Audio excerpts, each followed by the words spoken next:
apa kabar semuanya? Semoga dalam keadaan sehat ya. Yang pastinya saya, Vivien Citra, kali ini menemani Sobat Maku semuanya dalam rangka memperingati Hari Peduli Autis Sedunia. Dan saat ini di samping saya sudah ada Ibu Frida. Beliau adalah orang tua yang memiliki anak berkebutuhan khusus.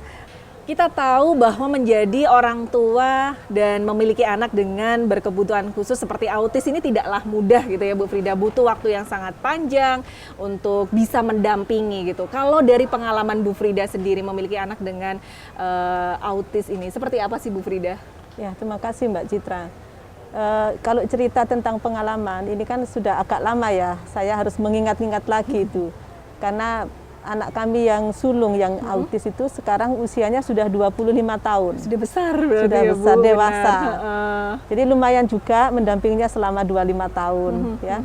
Memang kami mengetahui gejala autis itu sepertinya sejak lahir. Tapi kami baru menyadari ketika anak ini sudah berusia sekitar 2 tahun.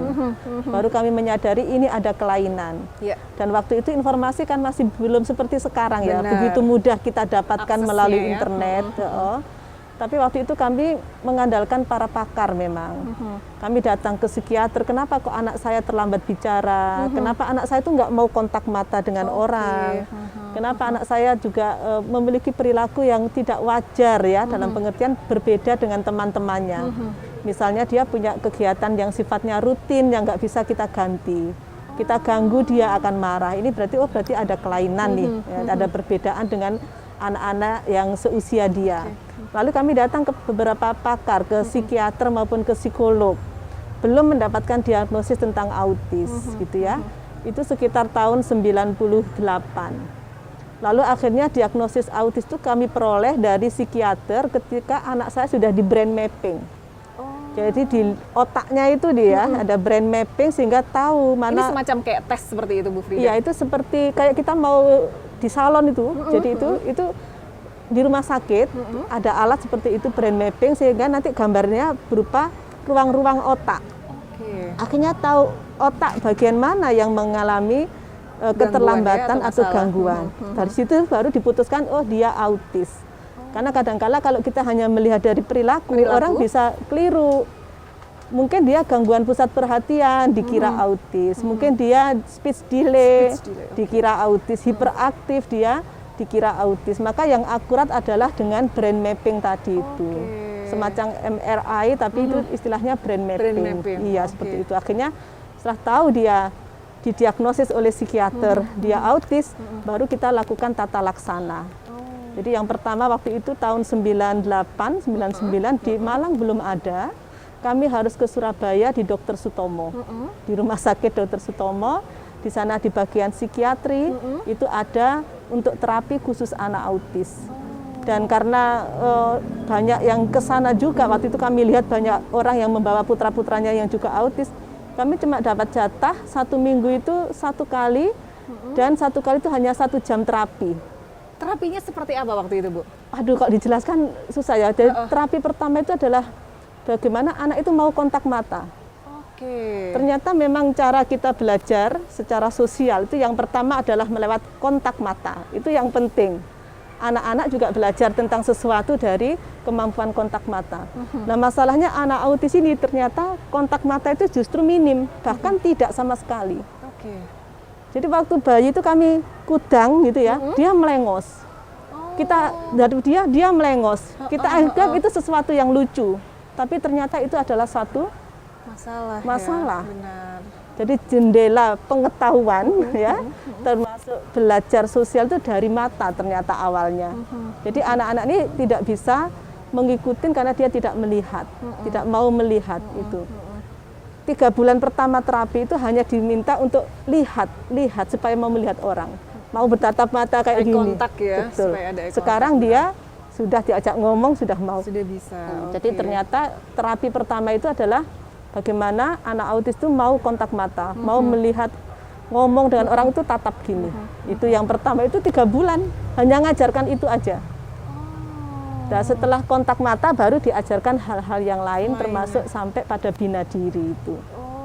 Nah, kalau dari Bu Frida sendiri, pengalaman dari Bu Frida, pertama kali tahu gejala, mohon maaf putra atau putri Ibu? Putra. Putra. Pertama kali tahu bahwa dia gejalanya adalah mendekati ke autis itu apa, Bu? Ya, yang pertama memang dari kontak mata. Meskipun saat itu kami tidak tahu ya bahwa itu adalah indikator bahwa anak ini mengalami gangguan autisme. Kami tidak tahu, justru kami tahu waktu itu karena ada saudara yang ngirimkan majalah Intisari waktu itu ya. Dia tunjukkan di majalah itu dilaporkan ciri-ciri anak autism. Saya lihat itu ada beberapa ciri, ternyata loh kok memenuhi indikator anak saya ini. Dia tidak kontak mata, dia punya kegiatan ritual, dia telat berbicara, dia suka berjinjit, dia suka mengepak-ngepakkan tangannya, suka melihat air yang mengalir terus-menerus berjam-jam, suka sesuatu yang berputar. Roda itu kalau dibelikan sepeda, dia hanya mainkan rodanya aja. Sepedanya dijungkir, terus dia mainkan roda itu bisa berjam-jam, lihat roda berputar. Lihat gorden yang goyang-goyang itu dia bisa berjam-jam asik dengan dunianya seperti itu. Waktu itu kami lihat, apa anak saya kesambet gitu, sampai sempat mikir gitu. Tapi ternyata ya udah setelah tahu dari majalah itu, oh ini kayaknya gejala autis. Tapi sebagai orang tua dan bukan seorang psikolog maupun seorang psikiater maupun dokter, kami kan tidak boleh menyimpulkan. Oleh karena itu akhirnya kami mencari pakar, mencari ahli yaitu psikolog, kemudian ke psikiater. Tapi waktu itu belum didiagnosis autis. Meskipun kami tunjukkan, Bapak mohon maaf ini dari majalah, saya melihat anak saya seperti autis.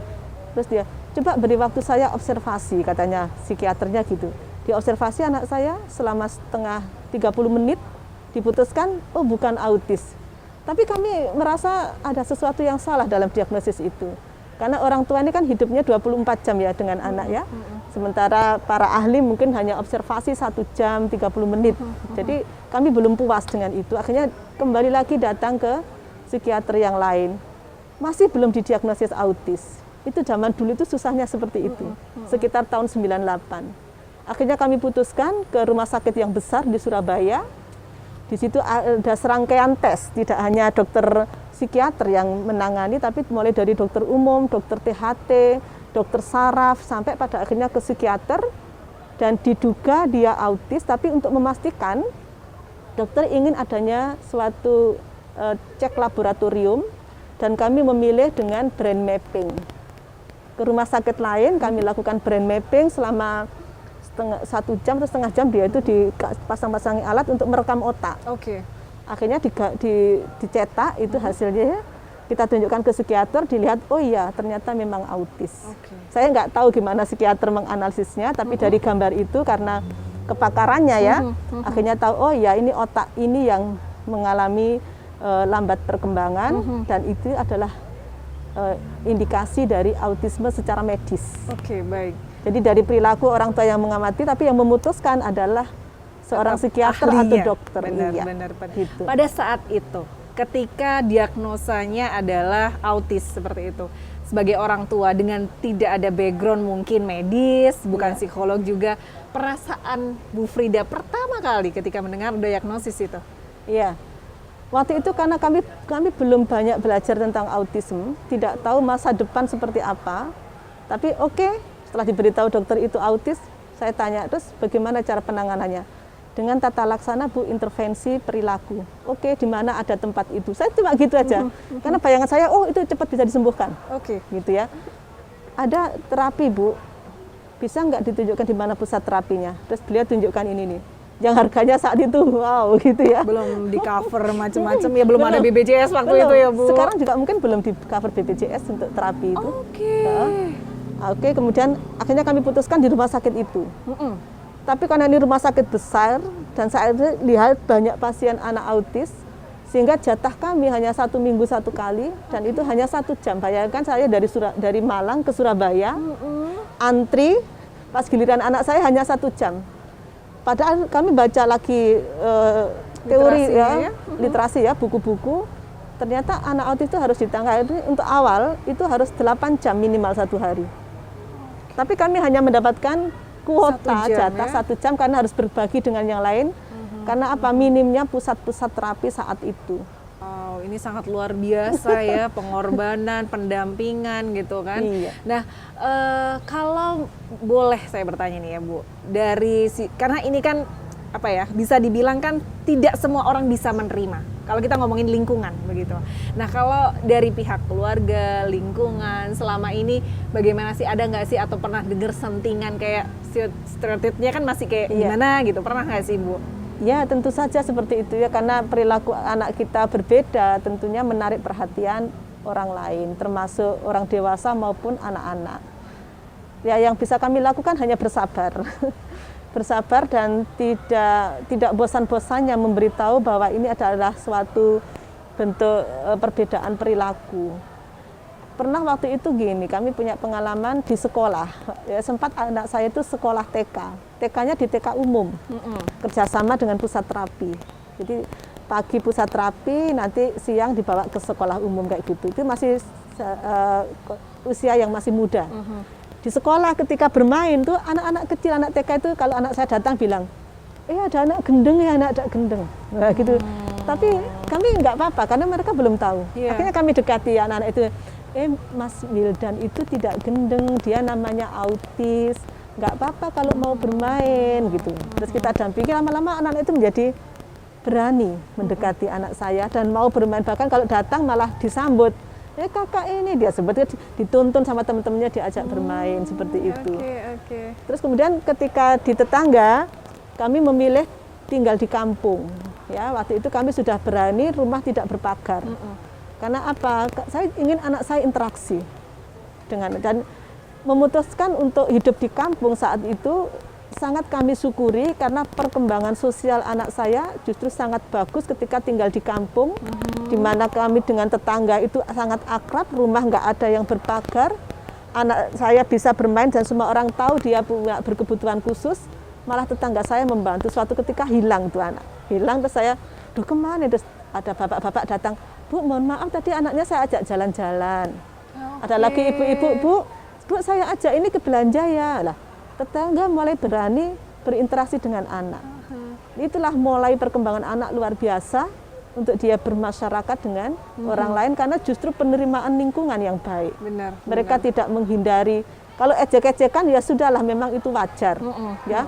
Di kolam renang pun kami ajak kolam renang, ada orang yang marah karena diciprat-ciprati, bagi dia marah ya kita jelaskan gitu. Ke pasar kami ajak ke Splendid, pernah melihat burung, ada orang memandang kayak aneh itu di dekatnya, maksudnya apa Pak, mandang apa gitu. Oh enggak Mas, enggak apa-apa, anak saya memang berkebutuhan khusus. Malah dari situ kami banyak punya kenalan orang yang pengen tahu apa itu autis. Inilah kesempatan kita melakukan edukasi pada masyarakat bahwa di sekitar kita memang ada orang-orang yang lahir dengan kebutuhan khusus. Dan tugas kita semua adalah menerima mereka, bahkan kalau bisa membantu keluarga ini untuk mengajarkan interaksi sosial. Benar, dan inilah pentingnya dukungan lingkungan gitu ya Bu ya. Karena kan seperti yang Sobat Mako tahu ya, putra dari Bu Frida ini sangat luar biasa. Meskipun memiliki atau anak berkebutuhan khusus, tapi dia juga memiliki prestasi yang kita yang mungkin gitu ya, sebagai orang luar tuh kayak wah banget gitu ya. Pinter sekali ngelukis, benar Bu Frida? Iya, saya bilang itu hobi.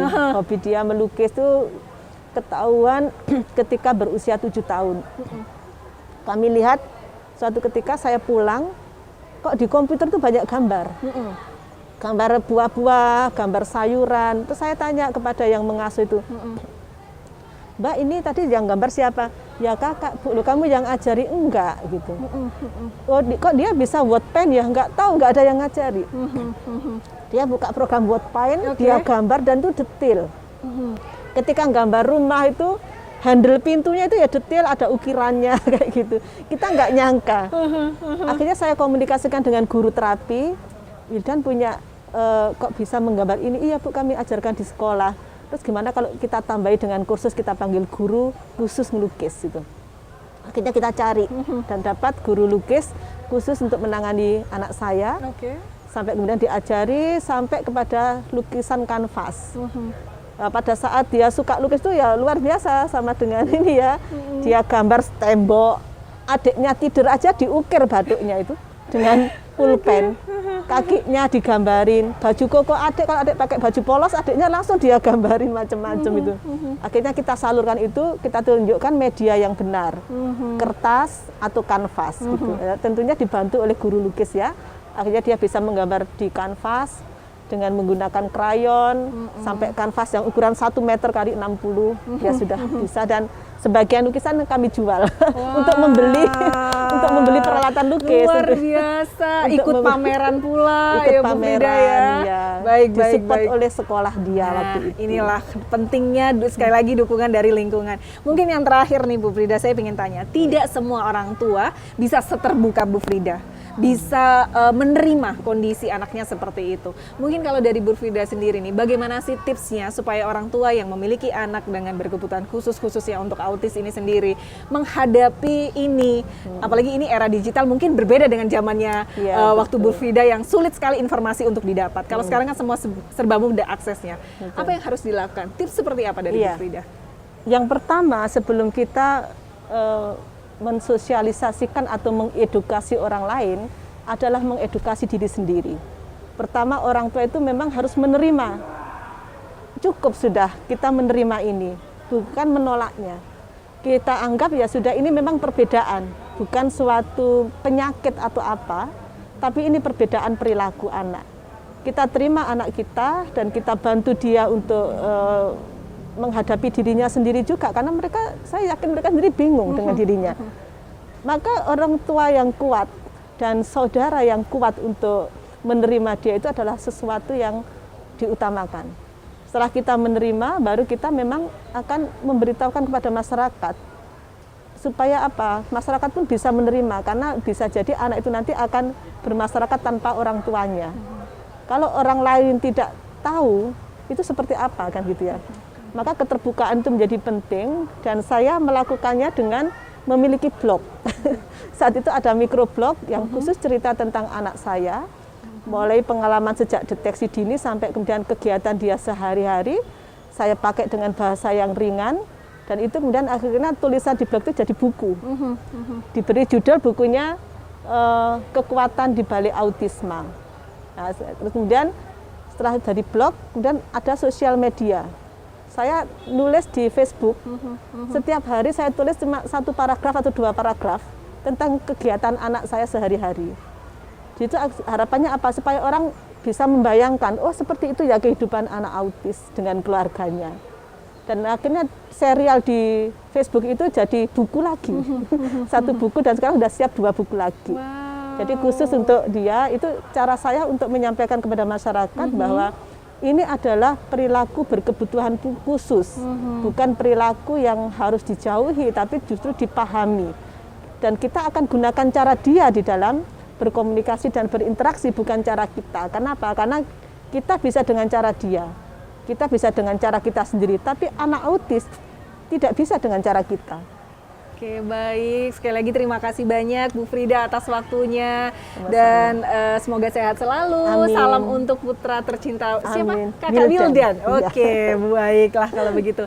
Nah, Sobat Mako, demikianlah obrolan Citra dengan Ibu Frida, yang jelas bahwa autism ini adalah bukan suatu aib yang harus ditutup-tutupi, tapi bagaimana cara kita mendampingi dan juga menyelesaikannya. Yang paling diingat satu hal, bahwa setiap anak itu adalah spesial dan setiap anak itu memiliki potensi dan prestasi sendiri.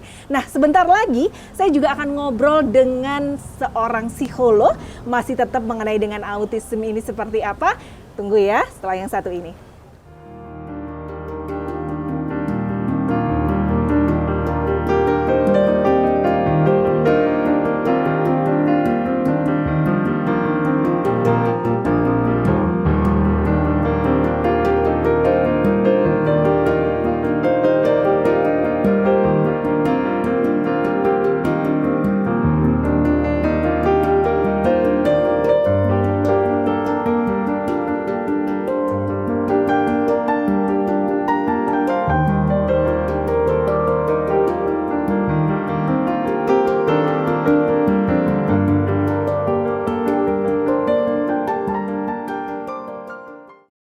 Sobat Mako, anak dengan penderita autis sangat membutuhkan dukungan dari semua pihak. Dan pentingnya juga untuk tahu bagaimana mendukung atau mendampingi anak dengan penderita autis. Dan saat ini di samping Citra sudah ada Bapak Suyanto. Beliau adalah seorang psikolog dan Citra akan ngobrol-ngobrol mengenai tentang autis seperti apakah. Langsung aja yuk kita sapa. Selamat pagi Pak Yanto. Selamat pagi Mbak Citra. Apa kabar Pak Yanto hari ini? Baik, alhamdulillah sehat. Sehat ya, menyempatkan waktunya di sela-sela harus melakukan pekerjaan seperti itu. Terima kasih banyak Pak Yanto sebelumnya. Dan mungkin Sobat Mako penasaran ya, di mana sih Citra kali ini? Ya, Citra kali ini ada di Pusat Layanan Holistik Tumbuh Kembang. Dan mungkin nanti agak sedikit bising ya, karena memang kita lagi ada di outdoor, di ruangan outdoor. Nah, Pak Yanto, ini mengenai tadi Citra sempat singgung tentang autis, seperti itu. Sebenarnya kalau kita tahu, autis ini apa sih, Pak? Gitu loh. Memang autis ini salah satu gangguan pertumbuhan dan perkembangan anak. Yang dimana gangguan pertumbuhan dan perkembangan itu akan atau bisa berpengaruh terhadap perkembangan maupun pertumbuhan yang lain ketika tidak mendapatkan tata laksana yang sesuai atau optimal. Siapa peran-peran yang bisa meningkatkan atau mengoptimalisasi dari pertumbuhan dan perkembangan itu semua pihak, terutama dari orang tua dan lingkungannya. Dan kemudian para ahlinya, itu yang diharapkan ketika anak mengalami kebutuhan yang dikhususkan. Ketika kebutuhan itu sudah tercapai, maka pertumbuhan dan perkembangan menjadi optimal. Salah satunya juga anak dengan autism. Oke, tapi sebenarnya nih ya Pak Yanto, dari sudut pandang psikolog juga sendiri gitu, sebenarnya kayak gejala autis ini bisa kita deteksi sejak dini nggak sih? Atau memang susah untuk dideteksi? Ya, kalau deteksinya memang bisa sejak awal ya, sejak dini. Ketika anak itu sudah ada problem dengan keberfungsian terhadap fungsi bicara bahasa, mengalami keterlambatan, itu yang pertama. Yang kedua, kemungkinan pertumbuhan dan perkembangan, utamanya di kemampuan dalam bersosialisasi dan berinteraksi juga mengalami masalah. Jadi dia misalnya dalam berinteraksi sosialisasi ada kecenderungan menyendiri, tidak bisa bersosialisasi dengan sebayanya, bahkan berinteraksi dengan orang tuanya pun ada keterbatasan. Kondisi seperti itu harus segera mungkin dilakukan pemeriksaan. Selanjutnya adalah selain sosialisasi, interaksi, konsentrasi dan atensi, di mana dalam proses pertumbuhan dan perkembangannya itu mengalami banyak sekali masalah dengan konsentrasi dan atensi. Itu yang harusnya dilakukan pemeriksaan sedini mungkin, sehingga kalau misalnya memang harus dilakukan terapi atau intervensi, itu akan jauh lebih bagus dibanding dengan ada keterlambatan dalam penanganannya, seperti itu. Baik, berarti memang ada ciri-ciri dan ini bisa kita deteksi secara fisik itu bisa. Betul, gitu ya, ya, Pak? Secara pertumbuhan maupun perkembangannya, ya, jadi seperti itu. Utamanya di perkembangannya. Di perkembangan, tumbuh kembang begitu ya. Tumbuh kembang. Kalau di pertumbuhan itu kan secara fisik ya, kalau di perkembangan secara baik intelektual, sosial, seperti itu yang harus kita lebih waspadai. Baik. Nah, kalau tadi Pak Yanto sempat menyinggung mengenai terapi gitu, berarti untuk perawatan dengan anak penderita autis ini apa aja sih gitu loh? Mungkin ada terapi atau mungkin ada perawatan-perawatan yang lain seperti itu? Baik. Intinya dalam pertumbuhan dan perkembangan itu harus kita waspadai atau harus kita perhatikan tentang kemampuan, misalnya kemampuan keberfungsian terhadap fungsi bicara bahasa. Berarti kalau itu mengalami delay atau keterlambatan, tentunya harus dibantu dengan terapi, misalnya terapi bicara. Dan kemudian setelah dilakukan terapi itu tidak hanya berhenti di proses terapi saja, tapi harus ada tindak lanjut ketika di rumah. Karena proses terapi tidak mungkin sebentar, nggak mungkin lama maksudnya. Tapi selanjutnya dilakukan di rumah. Ketika di rumah itu berarti harus ada stimulasi dari keluarganya, lingkungan di luar diri anak tersebut. Keluarganya itu baik keluarga yang di satu rumah dengan anak tersebut atau di lingkungan yang lain, misalnya tetangganya dan sebagainya. Memang kalau saat sekarang musim pandemi ini agak terbatas ya, tetapi sosialisasi interaksi itu juga harus didapatkan. Yang pertama itu ketidakberfungsian atau kurang maksimalnya di bicara bahasa. Kemudian sosialisasi interaksi berarti kalau mengalami keterlambatan juga ada intervensinya. Konsentrasi dan atensi juga ada intervensinya. Misalnya dengan terapi okupasi, terapi perilaku seperti itu harus segera didapatkan ketika anak tersebut mengalami keterlambatan atau delay. Oke. Nah, kalau tadi sempat ada speech delay, kemudian ada okupasi seperti itu. Sebenarnya kalau autis sendiri, apakah ada klasifikasinya, Pak Yanto? Klasifikasi terhadap ketidakmampuan itu ada ya. Jadi misalnya anak dengan autism itu bisa ringan, bisa sedang.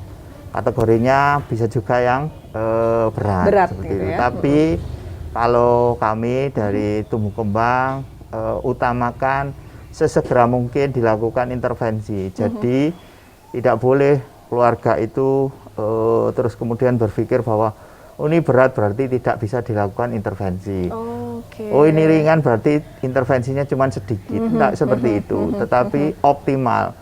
Ketika itu sudah dilakukan oleh keluarga maupun orang tua maupun keluarga, maka hasilnya nanti lebih optimal. Oke, baik. Nah, ini yang kadang di masyarakat masih ada stereotip tentang autis seperti itu.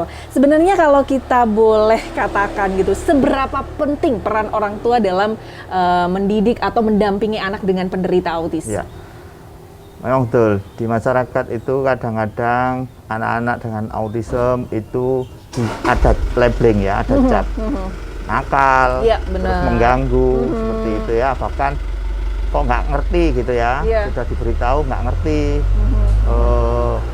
kurang tanggap dan sebagainya. Padahal itu sebetulnya problem yang ada di diri anak tersebut dan itu harus distimulasi. Siapa yang harus melakukan? Utamanya adalah peran keluarga, orang tua dan di lingkungan keluarga tersebut itu peran sangat penting sekali. Tidak kalah penting juga adalah lingkungannya, masyarakat sekitar dan sebagainya. Nah, tadi pertanyaannya adalah seberapa penting? Sangat penting, ya sangat penting. Ketika anak itu sudah terdetek atau sudah dilakukan diagnosis, penegakan diagnosis dengan autism, tentunya tidak mungkin dia mencari alternatif sendiri, wong dia masih kecil, ya kan? Dia harus mendapatkan tata laksana yang baik di pusat terapis misalnya, atau di ahlinya. Nah, anak seperti itu, dalam kondisi seperti itu, orang tua harus mendorong atau memfasilitasi kondisi tersebut sehingga menjadi lebih bagus. Tidak mungkin dilakukan sepihak. Dan kemudian pada saat sudah dilakukan intervensi seperti yang saya jelaskan tadi, ketika di rumah juga sama. Pada saat proses itu kan tentunya banyak sekali yang harus dilakukan oleh keluarga. Utamanya saya biasanya menyarankan kepada orang tua dengan anak dengan autism itu, yang pertama pada saat memberikan intervensi itu tidak dengan mengancam. Misalnya, nek gak nurut terus tak tinggal, wis mama tinggal misalnya gitu. Sering terjadi seperti itu ya Pak Yanto. Kalau sudah seperti itu, maka terjadinya adalah sampai dengan gangguan tantrum. Atau dibohongi. Udah segera mandi atau segera makan, habis ini mama ajak ke mall ya misalnya. Ternyata tidak. Atau habis ini dibelikan apa, ternyata tidak. Itu yang membuat anak marah disertai ledakan atau tantrum biasanya disebabkan oleh perilaku dari sekitarnya. Nah, kalau sudah seperti ini nanti ada hal-hal atau tambahan lain ketika didapatkan oleh anak tersebut. Seperti itu. Oke. Nah, Pak Yanto, saya masih penasaran sebenarnya ya. Ketika saya pernah melihat gitu ya, anak ketika tantrum, kemudian dia menggigit-gigit, terus kemudian marah dengan tidak bisa terkontrol seperti itu. Dan saya masih penasaran sebenarnya kalau kayak hiperaktif itu apakah sama dengan autis gitu atau seperti apa? Ya, kalau dengan gangguan hiperaktif atau ASD itu berbeda. Oh, berbeda. Berbeda, Baik. tetapi anak dengan autis itu bisa disertai dengan hiperaktif. Nah, ini. Ya. Tadi pengendalian terhadap tantrumnya ya, ketika hiperaktif itu adalah ketika dia melakukan aktivitas tidak bermakna terhadap apapun. Misalnya bermain, dia tidak tahu fungsi permainannya itu. Hanya bergerak saja. Bahkan kadang-kadang di masyarakat itu sering bicara bahwa baterainya gak entek-entek gitu ya, apa enggak habis-habis gitu ya. Benar. Terlalu kuat gitu ya, enggak tahu enggak pernah merasakan sakit dan sebagainya.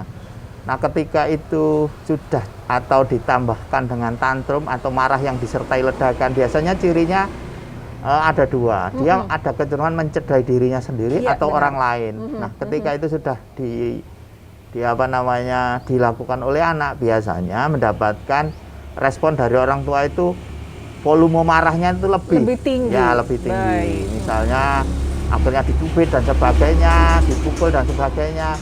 Itu akhirnya ditempel sama anak. Ketika melakukan sesuatu ke orang lain, maka dia akan memukul, mencubit, bahkan mukul dirinya sendiri. Baik. Itu yang terjadi ketika orang tua tidak mengetahui dasar-dasar dari tata laksana ketika di rumah anak sedang mengalami tantrum. Mungkin sebenarnya apa sih yang harus dilakukan orang tua ketika anak kita yang penderita autis atau mungkin hiperaktif tadi gitu, ketika di saat dia tantrum, apakah kita harus biarkan, kita kasih jeda, atau kita harus melakukan penanganan secepat mungkin, peluk lah atau apa gitu? Betul. Jadi begini, ketika anak dengan autism, hiperaktif atau gangguan yang lain itu sedang mengalami tantrum, sebaik-baiknya adalah segera disentuh. Ya, tanpa diskusi. Maksudnya ketika marah itu sedang terjadi, itu tidak boleh juga ada omongan.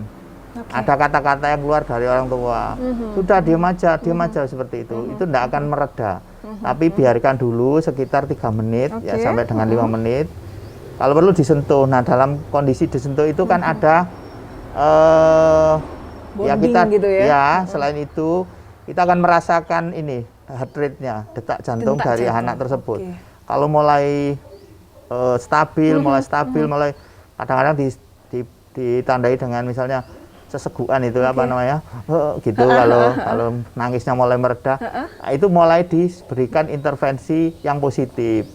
Mama itu suka kalau kamu tenang, mama suka kalau kamu baik. Seperti itu saja, tidak perlu ditambahkan dengan kata-kata yang lain, apalagi kata-kata negasi. Intervensi seperti itu ya, baik. Itu. Nah, harapannya anak menjadi mereda dan tantrumnya bisa dikendalikan. Baik Pak Yanto. Mungkin ini yang terakhir saya akan tanya sama Pak Yanto. Sebenarnya kadang orang tua yang tidak menyadari anaknya autis, kemudian kurangnya pemahaman tentang autis ini seperti apa. Tips untuk orang tua, bagaimana caranya mendampingi dan juga merawat anak dengan penderita autis? Ya. Pada prinsipnya atau dasarnya anak dengan autis itu harus didekati, harus dilakukan suatu intervensi maupun stimulasi secara adekuat atau konsisten. Nah, harapan saya, utamanya harapan kita di tumbuh kembang itu dalam melakukan intervensi dan stimulasi itu tidak boleh mudah menyerah. Tetapi dilakukan dengan konsep kasih sayang, adekuat, tidak harus banyak diskonnya. Artinya ketika anak tersebut harus dilakukan intervensi, ya dilakukan tanpa harus semua dapat bantuan. Karena kalau itu dilakukan nanti pertumbuhan dan perkembangannya tidak optimal. Seperti itu. Oke, terima kasih banyak Pak Yanto atas waktunya dan juga informasi dan tipsnya. Sehat selalu, sukses terus dan salam sehat. Salam sehat. Ya. Oke. Nah, Sobat Mako, demikianlah obrolan Citra dengan Pak Suyanto selaku psikolog ya, tentang pentingnya bagaimana kita mendampingi anak dengan penderita autis, dan semoga informasi ini menambah wawasan bagi kita semuanya. Dan akhir kata, Vivin Citra pamit undur diri, sampai jumpa.